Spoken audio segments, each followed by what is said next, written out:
బౌద్ధ బోధనలలో నేను అనే భావనను వ్యూహాత్మకంగా ఎలా ఉపయోగిస్తారనే దానిపై ఇది మన సంక్షిప్త విశ్లేషణ.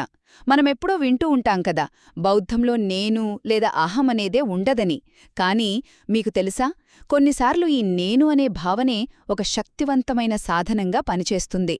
ఎలాగంటే, ఒక ఇంటికి పరంజ కడతాం కదా, పని అయిపోగానే దాన్ని తీసేస్తాం. అచ్చమలాగే ఈ అహం కూడా మనకు సహాయం చేసే ఒక తాత్కాలిక సాధనమన్నమాట.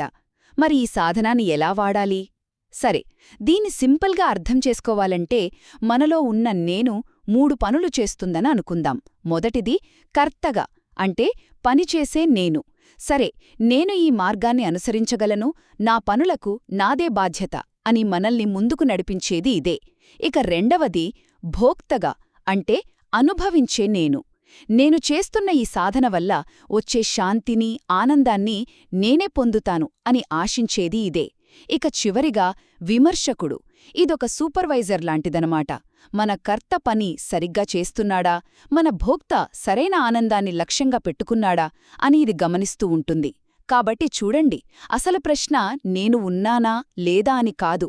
అసలు విషయమేంటంటే, ఈ క్షణంలో మన దుఃఖాన్ని పోగొట్టుకోవడానికి నేను అనే భావనను పట్టుకోవడం ఉపయోగకరమా కాదా అన్నదే.